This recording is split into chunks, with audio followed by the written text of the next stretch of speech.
ನಮಸ್ಕಾರ, ನೀವು ನೋಡುತ್ತಿರುವುದು ರಾಯಚೂರು ನ್ಯೂಸ್ 007ಗೆ ಸ್ವಾಗತ.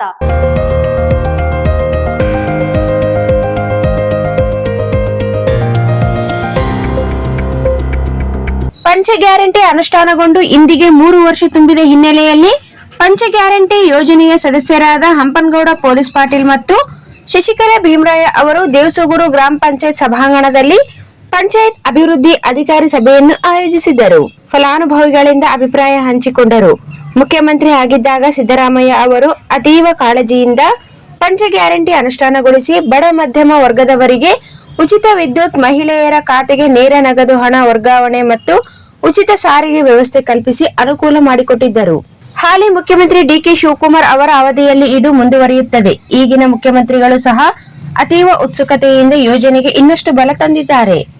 ಜನರಿಗೆ ಅನುಕೂಲ ಒದಗಿಸಿದ ಈ ಯೋಜನೆಯನ್ನು ಮುಂದುವರಿಸಿದ್ದಾರೆ. ಅಷ್ಟೇ ಅಲ್ಲ, ಮುಖ್ಯಮಂತ್ರಿಗಳು ಎಲ್ಲಾ ಗ್ರಾಮ ಪಂಚಾಯತಿನಲ್ಲಿ ಯೋಜನೆಯ ಬಗ್ಗೆ ಫಲಾನುಭವಿಗಳ ಅಭಿಪ್ರಾಯ ಮತ್ತು ಇನ್ನಷ್ಟು ಸುಧಾರಣೆ ಬಗ್ಗೆ ಮಾಹಿತಿ ಸಂಗ್ರಹಿಸುವಂತೆ ಸೂಚನೆ ನೀಡಿದ್ದಾರೆ. ಈ ಹಿನ್ನೆಲೆಯಲ್ಲಿ ಇಂದು ದೇವಸೂಗೂರು ಗ್ರಾಮ ಪಂಚಾಯಿತಿಯಲ್ಲಿ ಅನುಷ್ಠಾನ ಸಮಿತಿ ಸದಸ್ಯರಾದ ಶ್ರೀಮತಿ ಶಶಿಕಲಾ ಭೀಮರಾಯ ಮತ್ತು ಹಂಪನಗೌಡ ಪೊಲೀಸ್ ಪಾಟೀಲ್ ಅವರು ಫಲಾನುಭವಿಗಳ ಅಭಿಪ್ರಾಯ ಸಂಗ್ರಹಿಸಿದರು. ಫಲಾನುಭವಿಗಳು ಮಾತನಾಡಿ, ಕಾಂಗ್ರೆಸ್ ಸರ್ಕಾರದ ಈ ಜನಪರ ಯೋಜನೆಯು ಮಹಿಳೆಯರಿಗೆ ವಿಶೇಷ ಉಚಿತ ಸೌಕರ್ಯ ಕಲ್ಪಿಸಿಕೊಟ್ಟಿದೆ. ಮಹಿಳೆಯರಿಗೆ ಉಚಿತ ಸಾರಿಗೆ ವ್ಯವಸ್ಥೆ, ಉಚಿತ ವಿದ್ಯುತ್ ಪೂರೈಕೆ ಕಾರಣದಿಂದ ಜೀವನ ಉತ್ತಮವಾಗಿದೆ. ಸಮರ್ಥವಾಗಿ ಜೀವನ ನಿರ್ವಹಣೆ ಮಾಡುತ್ತಿದ್ದೇವೆ. ಮಹಿಳೆಯರಲ್ಲಿ ಸ್ವಾವಲಂಬನೆ ಬಂದಿದೆ. ಈ ಯೋಜನೆ ಮುಂದುವರಿಸಲು ಸರ್ಕಾರದಲ್ಲಿ ವಿನಂತಿಸಿಕೊಳ್ಳುತ್ತೇವೆ ಎಂದು ಫಲಾನುಭವಿಗಳು ಕೋರಿದರು. ಸಂತಸದ ವಿಚಾರವೆಂದು ಕೆಲ ಫಲಾನುಭವಿಗಳು ತಮ್ಮ ಅನುಭವವನ್ನು ಹಂಚಿಕೊಂಡರು. ದೇವಸೂಗೂರು ಗ್ರಾಮ ಪಂಚಾಯತ್ ಅಭಿವೃದ್ಧಿ ಅಧಿಕಾರಿ, ಕಾರ್ಯನಿರ್ವಾಹಕ ಅಧಿಕಾರಿಗಳು ಪಂಚಾಯಿತಿಯಲ್ಲೇ ಪಂಚ ಗ್ಯಾರಂಟಿ ಕಾರ್ಯಕ್ರಮ ಮಾಡಲು ವ್ಯವಸ್ಥೆ ಮಾಡಿದ್ದರು. ಮೊದಲಿಗೆ ಸಸಿ ನೆಡುವ ಮೂಲಕ ಪಂಚ ಗ್ಯಾರಂಟಿಗಳ 3 ವರ್ಷದ ಸಾಧನೆ ಕಾರ್ಯಕ್ರಮವನ್ನು ನೆನಪಿಸಿಕೊಂಡರು.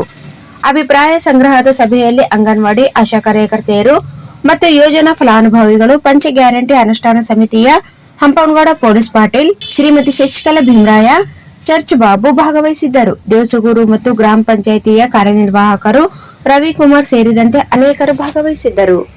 ನಮಗೂ ಅನುಕೂಲ ಆಗ್ತದ್ರ ಸರ್. ಆ ರೊಕ್ಕಲಿಂದ ನಮಗೂ ಕೈಯಾಗ ರೊಕ್ಕ ಇರ್ತದ. ಎಲ್ಲಿಗಾರು ಹೋಗ್ಬೇಕಂದ್ರೆ ನಮ್ಮ ಸ್ವತಂತ್ರದಿಂದ ಹೋಗ್ತಿರ್ತೀವಿ.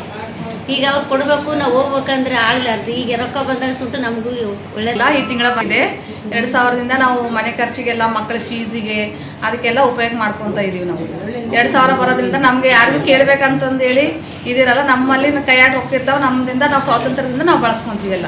ಬಸ್ಸಿನ ಅನುಕೂಲ ಆಗಿದೆ ಸರ್. ನಾವೆಲ್ಲ ಆಶಾ ವರ್ಕರ್ ಇದೀವಿ ಸರ್. ನಾವೆಲ್ಲ ಓಡಾಡ್ಬೇಕಲ್ಲ, ಯಾರನ್ನ ಕರ್ಕೊಂಡು ಹೋಗ್ಬೇಕು.